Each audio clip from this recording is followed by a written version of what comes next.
السلام علیکم ورحمۃ اللہ وبرکاتہ۔ ناظرین، آج آپ کے سامنے بہت ہی اہم مسئلے کی طرف ہم آپ کو لے کے جا رہے ہیں۔ بہت ہی اہم مسئلہ آپ کی خدمت میں پیش کرنا چاہتے ہیں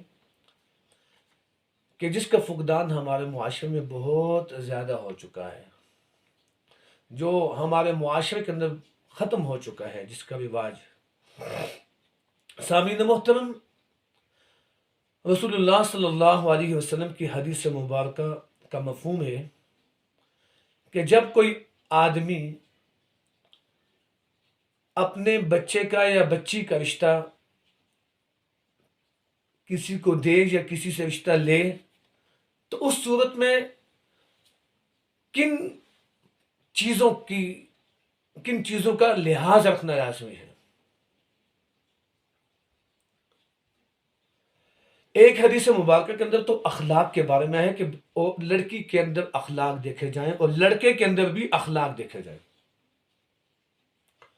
بالخصوص لڑکی کا رسول اللہ صلی اللہ علیہ وسلم کی حدیث کے اندر کہا گیا کہ لڑکی کے اندر اخلاق کو دیکھا جائے کہ اخلاق اس کے کیسے ہیں۔ لیکن دوسری حدیث مبارکہ کے اندر آیا ہے کہ 4 چیزیں اور بھی ہیں۔ ان دونوں احادیث مبارکہ کے مفہوم کو میں ایک ساتھ جمع کر کے آپ حضرات کے سامنے پیش کروں گا۔ گویا کہ کل 5 چیزیں ہیں۔ 5 چیزوں کے حساب سے 5 چیزوں کو دیکھ کر کے رشتہ طے کرنا چاہیے۔ نمبر 1، عورت کے ہاں مال و دولت کو دیکھنا چاہیے۔ اور نمبر 2، خاندان کو دیکھنا چاہیے، یعنی حسب و نسب۔ اور نمبر 3، عورت کے اندر جمال یعنی خوبصورتی، حسن و جمال کو دیکھنا چاہیے۔ نمبر 4، عورت کے اندر دین کو دیکھنا چاہیے کہ عورت دیندار بھی ہے یا نہیں ہے۔ اور نمبر 5، اخلاق کو دیکھنا چاہیے۔ اب اس کی تفصیل میں تھوڑا ہم جاتے ہیں۔ نمبر 1، مال و دولت کو دیکھنا چاہیے عورت کے، اور اتنا بھی زیادہ بھی وہاں پہ بھی ایسی جگہ پہ بالکل یہ بھی نہ ہو کہ بھئی اتنی زیادہ مالدار ہو عورت کہ اس کے نان نفقہ، اس کا اخراجات جو ہوں وہ خاون کی جو ہے نان نفقہ جو ہے اس کا خاون کی گنجائش سے، خاون کی استطاعت سے بہت زیادہ ہو، بلکہ درمیانے درجے کا کم سے کم اتنا ہو کہ وہ مالی لحاظ سے بہتر ہو۔ نمبر 2، عورت کے اندر جو چیز دیکھنی ہے اس کا خاندان دیکھنا ہے۔ اب مال کی طرف سب سے پہلے عورت کے اندر مال کو دیکھنا ہے، کیونکہ بہت ہی لڑکا اگر بہت ہی مالدار گھرانے سے تعلق رکھتا ہے اور لڑکی بیچاری غریب گھرانے سے تعلق رکھتی ہے، تو وہ لڑکا ہو سکتا ہے کہ کل کو آ کر کے وہ لڑکا اٹھ کر کے اس لڑکی کو تان و تشنی کا نشانہ بنائے، تانے اس کو دے، جو کہ کل کو آنے والی زندگی اس لڑکی کے لیے عذاب بن جائے گی۔ اس بنیاد پر لڑکی کو بھی دیکھنا چاہیے کہ بھی لڑکی مال کے لحاظ سے کس قدر ہے، اس کے پاس مال و دولت کتنا ہے، اس کے ماں باپ کے پاس، اس کے پاس۔ اس کے بعد دوسرے نمبر پہ خاندان کو، کیونکہ خاندان مثلا لڑکا ہے بہت اچھی بڑے خاندان کا ہے، خان فیملی سے ہے، اور لڑکی جو ہے وہ بیچاری اس سے کم خاندان کی ہے، تو جب ان کا آپس میں رشتہ طے ہو جائے گا تو آنے کے بعد لڑکی کا اور لڑکے کا دونوں کا آپس میں مزاج نہیں ملے گا۔ لڑکا اچھے خاندان سے ہوگا اور لڑکی اس سے کم خاندان کی ہوگی، تو دونوں کے درمیان آپس میں لڑائی ہوگی، آپس میں جھگڑیں گے، تو یہ جھگڑے کی بنیاد آخر میں آ کر کے طلاق تک پہنچ جاتی ہے۔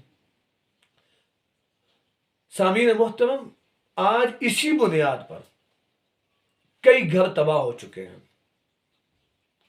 تو لہٰذا رسول اللہ صلی اللہ علیہ وسلم کی حدیث مبارکہ کے اس مفہوم کو سامنے رکھتے ہوئے اپنے بچوں کی اور بچیوں کی زندگی کا بہت ہی اہم فیصلہ جو ہے وہ کرنا چاہیے۔ اور نمبر 3، لڑکی کے اندر کس چیز کا خیال رکھا جائے کہ خوبصورتی کو دیکھنا چاہیے، حسن و جمال کو دیکھنا چاہیے۔ لڑکا بہت حسین و جمیل ہے لیکن لڑکی کی خوبصورتی کے اندر کمی ہے.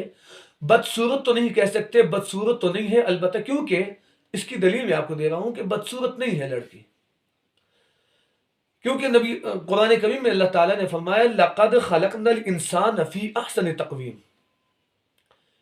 اب دو تاکیدیں لا کر کے اللہ تعالیٰ نے فرمایا، لام بھی تاکید کا اور قد بھی تاکید کا، تاکیدیں دو لا کر کے کہا کہ البتہ تحقیق پکی ٹھکی بات ہے.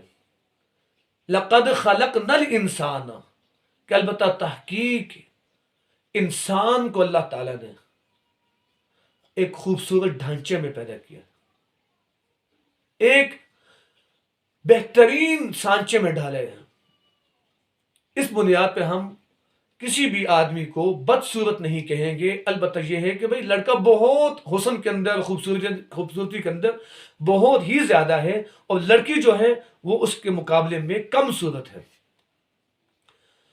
تو اس کا بھی تقابل جب کریں گے، اگر لڑکی کم صورت ہوئی اور لڑکا بہت ہی زیادہ حسین ہوا تو اس کی بنیاد پر بھی کچھ گھر تباہ ہو چکے ہیں اور ہونے کا اندیشہ ہے. تو لہٰذا اس کے اندر بھی ہمیں احتیاط برتنی چاہیے. اسی طرح نمبر 4 کہ لڑکی کے دین کو دیکھنا چاہیے. ناظرین، آج کل کچھ ایسا ہوتا ہے کہ سب سے 2 چیزوں کو دیکھا جاتا ہے.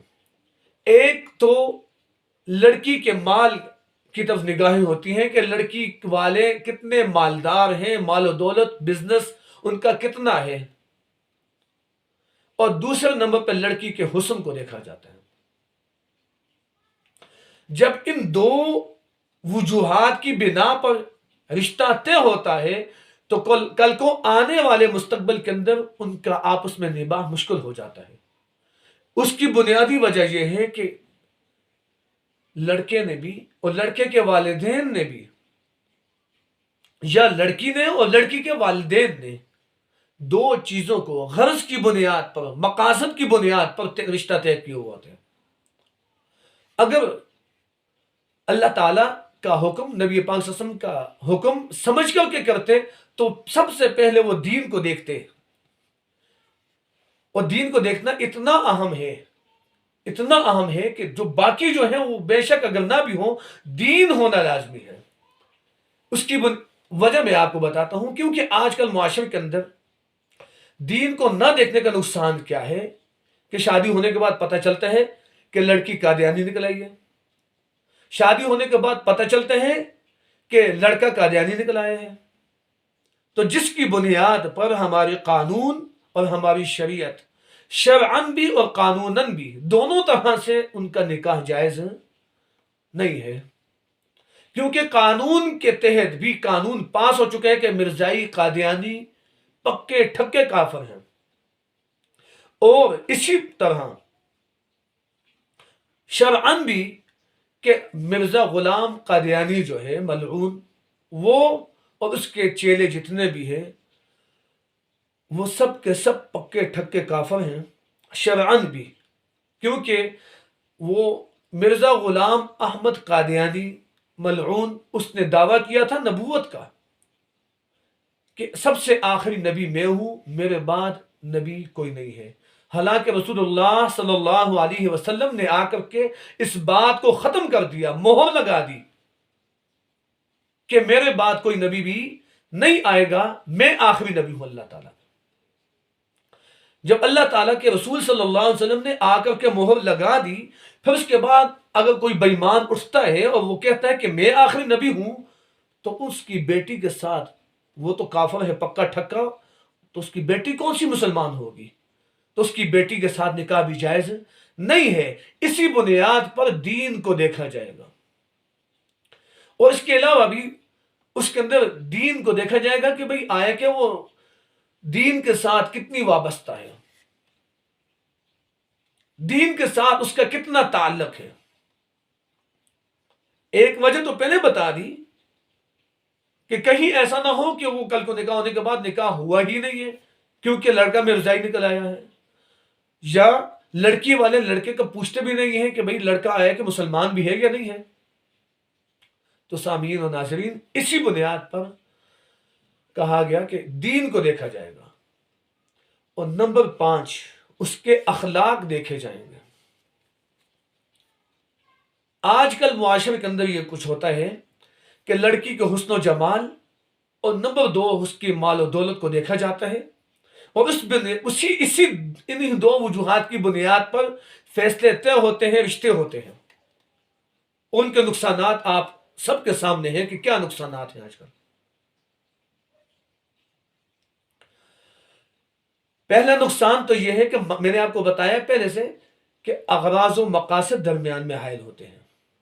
مقاصد جب آ جائیں، جہاں پہ جن رشتوں کے اندر مقاصد، اغراض، لالچ، یہ چیزیں آ جائیں تو وہ رشتے کبھی کامیاب نہیں ہو سکتے۔ ایک مال و دولت کی غرض کہ جی لڑکی والے بہت مالدار ہیں تو اچھا ہوگا کہ میرا بیٹا بھی سیٹل ہو جائے گا، یا لڑکی والے کہتے ہیں لڑکا بہت مالدار ہے تو اچھا ہے کہ میری بیٹی کا گھر بھی بس جائے گا اور میری بیٹی اچھے گھر میں چلی جائے گی۔ اور پھر دوسرے نمبر پہ حسن و جمال، لڑکی کم صورت ہے اور لڑکا بہت ہی زیادہ خوبصورت ہے، اس بنیاد پر بھی فیصلے کیے جاتے ہیں جو کہ کل کو پریشانیوں کا باعث بنتے ہیں۔ تو رسول اللہ صلی اللہ علیہ وسلم کی زبان اقدس سے نکلے ہوئے جو الفاظ ہیں وہ 110% صحیح ہیں، کسی قسم کا شک شبہ نہیں ہو سکتا۔ تاریخ کی کتابوں میں تو شک ہو سکتا ہے، تاریخ اسلام کی کتابوں میں تو شک ہو سکتا ہے، باقی کتابوں کے اندر تو شک ہو سکتا ہے، لیکن نبی پاک صلی اللہ علیہ وسلم کی زبان مبارک سے نکلے ہوئے الفاظ موتی، ان کے اندر کسی قسم کا کوئی شک نہیں ہو سکتا۔ اور کتاب اللہ کے احکامات کے اندر کسی قسم کا کوئی شک نہیں ہو سکتا۔ صحابہ، تابعین، تبع تابعین، ائمہ مجتہدین، اہل بیت، ان کی زبان اقدس سے نکلے ہوئے الفاظ، ان کی زبان اقدس سے نکلے ہوئے جو موتی ہیں، ان کے اندر بھی کسی قسم کا کوئی شک نہیں ہو سکتا۔ اگر کوئی آدمی شک کرے گا تو وہ دائرہ اسلام سے خارج ہو جائے گا۔ تو سامعین محترم، اپنے بچوں کا بھی اور اپنی بچیوں کا بھی، ان دونوں کا مستقبل آپ لوگوں کے ہاتھوں میں ہے، والدین کے ہاتھ میں ہے، بہنوں کا اور بھائیوں کا مستقبل ان کے ماں باپ کے ہاتھ میں ہے۔ آپ کی اولاد کا مستقبل آپ کے ہاتھ میں ہے۔ آج اگر اپنی ضد اور عناد کی بنیاد پر فیصلے کر دیں گے، لیکن کل کو آپ کو خود پریشانی اٹھانی پڑے گی۔ اور بہترین رشتہ وہ ہے کہ جس رشتے کے اندر یہ رسول اللہ صلی اللہ علیہ وسلم کے فرامین کے مطابق یہ 5 چیزیں پائی جائیں۔ کتنی چیزیں؟ 5 چیزیں پائی جائیں۔ نمبر 1 مال و دولت، نمبر 2 حسب و نسب یعنی خاندان، اور نمبر 3 جمال، خوبصورتی، نمبر 4 دین، اور نمبر 5 اخلاق۔ اگر کسی لڑکی کے اخلاق نہیں ہے نا، اس کی اتنی لمبی زبان ہے، اتنی لمبی اس کی زبان ہے لڑکی کی، تو جب اس کو اپنے گھر اپنے بہو بنا کر کے لائیں گے تو یقین مانے آپ کا جینا حرام کر دیں گے۔ یا کسی لڑکے کی زبان اتنی لمبی زبان ہے، تو جب اس کو اپنی بیٹی بیاہ کر کے دے دیں گے تو کل کو آپ کی بیٹی کا گھر جہنم بن جائے گا۔ اخلاق کو سامنے رکھیں، دین کو سامنے رکھیں، جن بنیادوں پہ گھر بنتے ہیں، جن بنیادوں پہ نسلیں آگے پروان چڑھتی ہیں، جن بنیادوں پہ خاندان آباد ہوتے ہیں، قبیلے آباد ہوتے ہیں، اور جن بنیادوں پہ خاندان تباہ ہوتے ہوں، جن بنیادوں پہ گھر تباہ ہوتے ہوں، جن بنیادوں پہ قبیلوں کے قبیلے تباہ ہوتے ہوں، ان کو چھوڑیں۔ آج ہم نے جو کچھ بھی ہے وہ یہود و نصارہ کا طریقہ اپنایا ہوئے ہے، اس کے مطابق ہم سب کچھ کر رہے ہیں، اور پھر کل کو ہم خود ہی ان سب پریشانیوں کو ہم بھگت رہے ہوتے ہیں۔ تو لہٰذا ان امور کی طرف بہت ہی زیادہ اشد سوچنے کی ضرورت ہے۔ میں اکثر کہا کرتا ہوں کہ رشتہ وہ کامیاب ہے کہ جس کے اندر دو چیزیں ہوں، ایک لڑکا اور لڑکی، ان دونوں کی آپس میں رضامندی، لڑکی لڑکے کو چاہتی ہے، لڑکا لڑکی کو چاہتا ہے، اور ساتھ ہی ساتھ ان کے ماں اور باپ کی رضامندی بھی پائی جائے تو وہ رشتہ کامیاب ہو جاتا ہے۔ تو اس طرح کا رشتہ کرنے کے لیے طریقہ کار آپ کو میں بتاتا ہوں۔ وہ طریقہ کار یہ ہے کہ اگر کسی کو کوئی لڑکی پسند آ جائے تو اپنے ماں باپ کو کہہ دے، کھل کر کے کہے کہ جی مجھے فلاں کی بیٹی مجھے پسند آ گئی ہے۔ اور ماں باپ بھی اگر کہیں، اور لڑکی بھی آپ کو پسند کرتی ہے، یہاں لڑکی اور لڑکے کے دونوں جانبین سے ایک دوسرے کو پسند کرتے ہیں، اور ماں باپ آ کر کے درمیان میں رکاوٹ بنتے ہیں، تو اس لڑکی کو چھوڑ دیں، دوسری جگہ دیکھ لیں، ٹرائی مار لیں، دوسری جگہ دیکھیں۔ وہ دوسری جگہ اگر وہ ترتیب بن گئی اور دوسری جگہ کوئی لڑکی آپ کو اچھی لگ گئی تو اس کے بارے میں اگر والدین کو اگر وہ پسند آ گئی تو وہ سب سے بہترین رشتہ ہے، کیونکہ وہ آپ کی بھی پسند ہے، آپ کو لڑکی پسند ہے، لڑکی کو آپ پسند ہو، اور اسی طرح والدین کو بھی وہ لڑکی پسند ہے۔ تو جب وہ آئے گی تو والدین بھی اس لڑکی کو عزت دیں گے، آپ خود بھی اس کو عزت سے نوازیں گے۔ تو یوں آپ کا ایک گھر آباد ہوگا، گھر سے آپ کا ایک خاندان بنے گا، خاندان سے آپ کا ایک مکمل ایک قبیلہ بن جائے گا۔ تو سامعین محترم، اللہ تعالیٰ سے دعا ہے کہ اللہ تعالیٰ نبی پاک صلی اللہ علیہ وسلم کے ان بتائے ہوئے طریقوں کے مطابق ہمیں اپنی اولاد کے حقوق ادا کرنے کی توفیق عطا فرمائے، اور جتنے بھی غیروں کے طریقے ہیں، یہود و نصارہ کے طریقے ہیں، اللہ تعالیٰ ہم سب کی ان طریقوں سے حفاظت فرمائے، بلکہ اللہ تعالیٰ ہمیں اپنے اور اپنے محبوب کے مبارک طریقوں کے مطابق زندگی گزارنے کی توفیق عطا فرمائے۔ وآخر دعوانا ان الحمد للہ رب العالمین۔